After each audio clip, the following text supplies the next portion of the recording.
One of my favorite ways to study scripture is to do word studies and cross-references. So today I want to show you how to do that by using BlueLetterBible.org. They have both a website and an app, and I'm going to show you how to use both methods. Okay, so here we are at BlueLetterBible.org, and we are going to search the Bible. So we're going to come right here and type in John 1. And I'm going to choose the New American Standard Bible.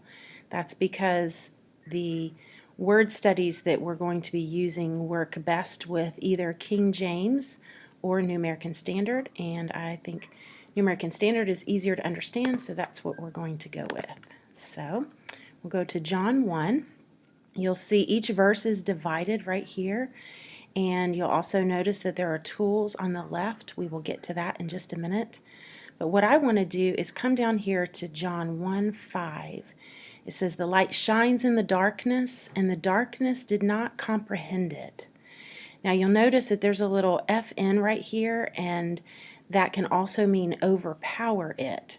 So I've chosen this word comprehend to look at because in various translations it's translated differently.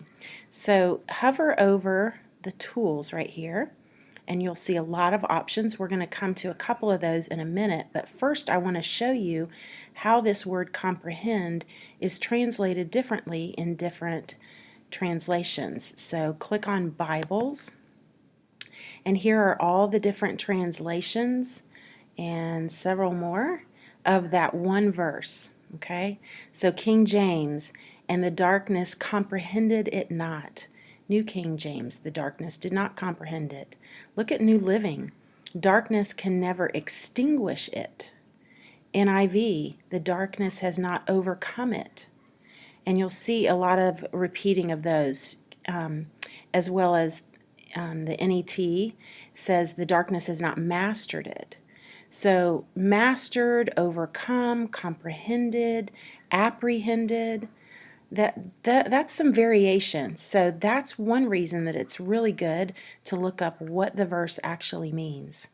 So here we're under tools, and we're under Bibles. We can come to this tab, interlinear, and this is where it gets really cool, because what they've done on the left hand side right here, you'll see the verse is translated word by word into English, and then over here is the Greek translation of each of those words. So the New Testament, of course, is written in Greek, and so what we can do now is click on these numbers down the middle. So there was a man who lived many years ago named Mr. Strong, and he spent his lifetime logging every single word in Scripture in the Greek and the Hebrew, and he gave each word a number. And so we are able to locate each of these words by their numbers, their Strong's numbers. Now the Strong's has been, it coordinates with the New American Standard and the King James, so that's why we are sticking with the New American Standard for right now. So let's scroll down here to this word comprehend, and we are going to click on the Strong's number right there, and it will take us to this page.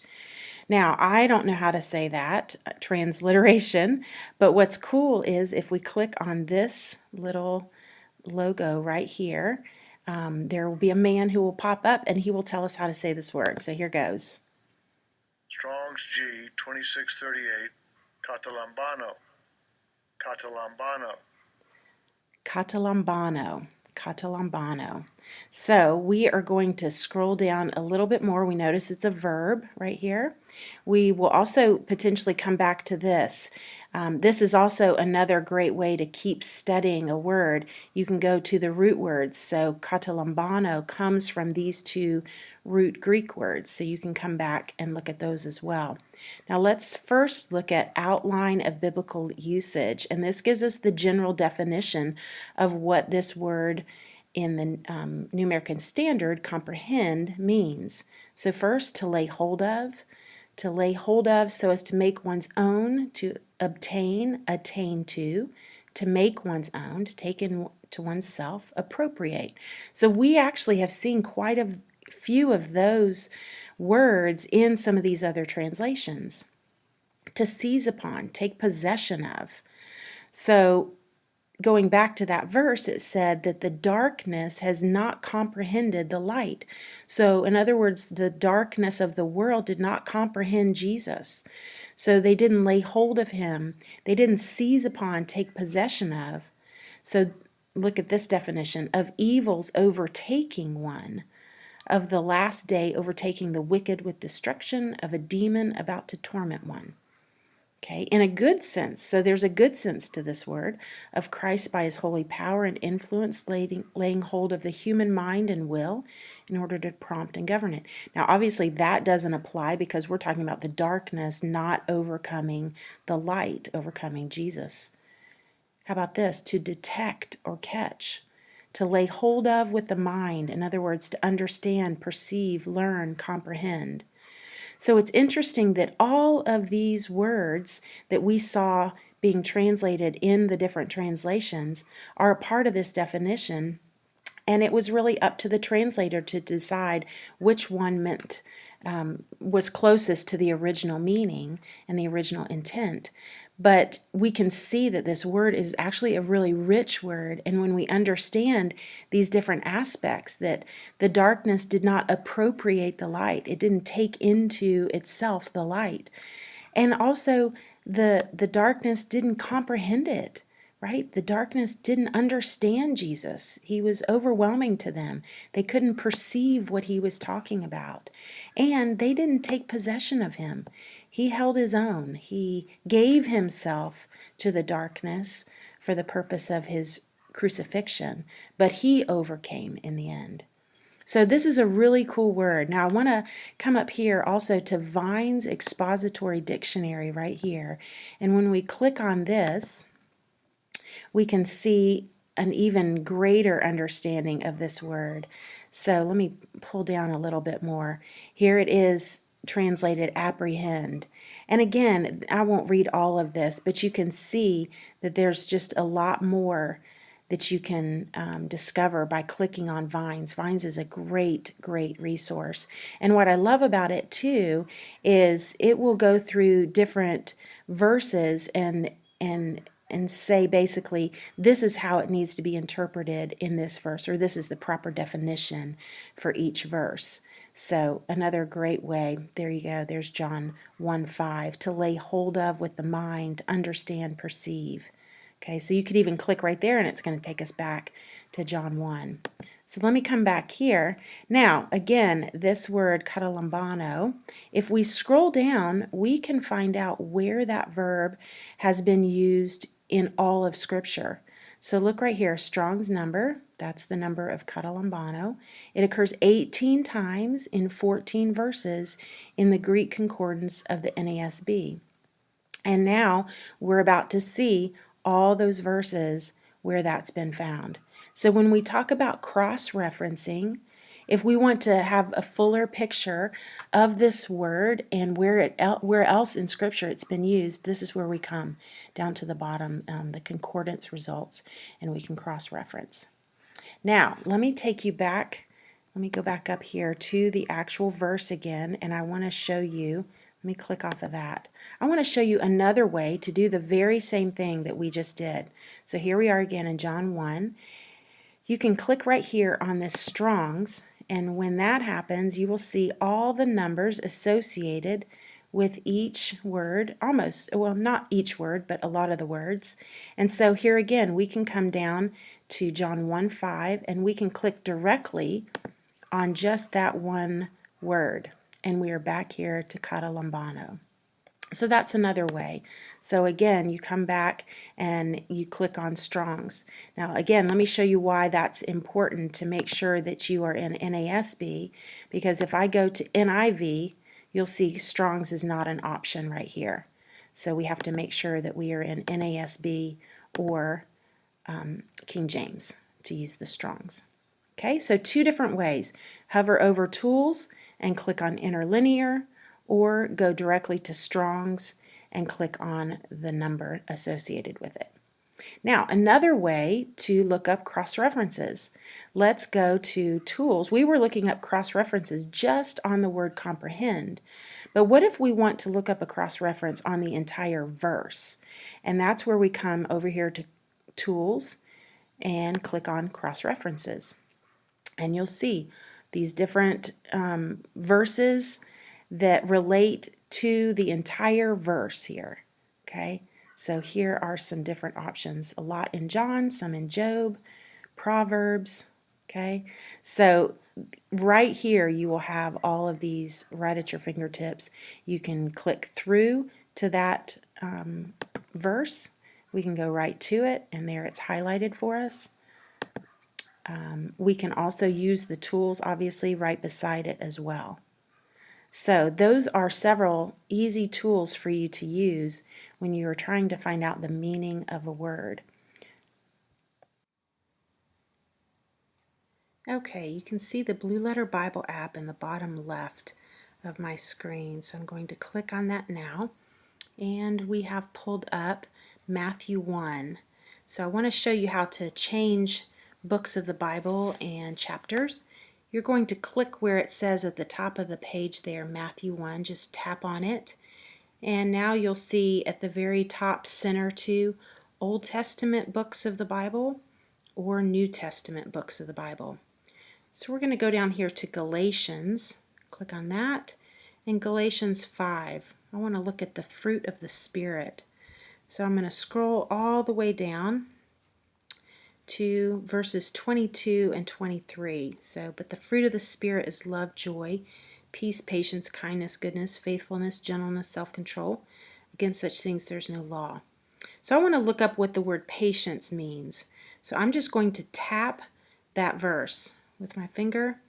And now you'll see the next page is the study. We see interlinear, translation comparison, and cross-references. So let's start with translation comparison. I want to show you what the different translations look like on the app as well. So this is a cool resource just to be able to instantly see that, for instance, in the NASB it calls it patience, in the King James it calls it long-suffering, NIV forbearance. So that's going to be important as we, if we were to be studying this word. So now if you look in the top right corner, there's the up arrow and there's the left arrow.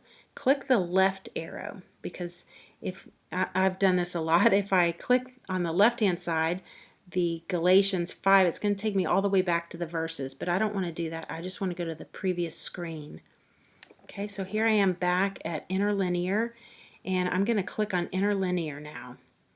Okay, so you'll see here down the left-hand side is just like on the website as well. It's the English verse on the left-hand side. Next column are the Strong's numbers that coordinate with the next one, transliterated Greek verbs, Greek words. So you'll see patience partway down here, and I'm going to click on the Strong's number right there, 3115. So I click on that, and it's the page that's very similar to what's on the website as well. Now, one difference that I do want to let you know is that the app, for some reason, does not show Vine's expository dictionary. So I don't know what their reasoning for that is, but just be aware that that will not show up on the app. So here's this word macrothemia. Now we can click on the little where it says transliteration macrothemia. I could click on that little symbol next to it and have the guy pronounce it for me again. And I want you to look down root word. We can click on that root word right there. It takes us to more root words. And if you click on that, let's do this, because I think this word is really interesting, patience. So I'm going to click on the first of the root words. It comes from two different root words. So the first one is macros, and looking under outline of biblical usage, it says that this word macros means long. So of place, it means remote, distant, far off. Okay, long, long lasting. So let's hit the back arrow. So macrothymos means long or far off, and then I'm going to click on the other root word and check that out. Now the second part of this word means passion, angry, heat. Anger forthwith boiling up and soon subsiding again. Glow, ardor, the wine of passion, inflaming wine. So isn't that interesting? This word means, and look, if you scroll down a little bit further, the King James translates this part of the word as wrath, fierceness, or indignation. So it's a compound word that can mean long or far away, remote, wrath, fierceness, indignation. So in other words, this idea of patience is my wrath, my fierceness, my indignation is far away. It's remote. I'm not going to be accessing my wrath, my fierceness. Okay? And so we found that out. Think about that. We found that out just by looking at these root words here. Okay, so I'm going to hit the back arrow. That takes us to this word that is, and I'm going to hit the back arrow again. Now we're back to our original word, patience, macrothymia. Okay, so again, you can look at the outline of biblical usage, and then again, if we scroll down, we see all the places in Scripture where this same word is used. So that is one difference between the computer website and the app. It does not include the Vine's Expository Dictionary. So I'm going to hit the back arrow again, and you'll see we are back here to the transliteration. I'm going to hit the back arrow yet again, and now I'm going to click cross references.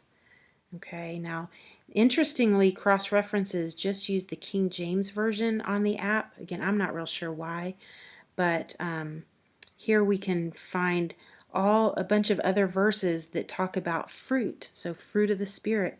Here's some verses that talk about fruit, bunch.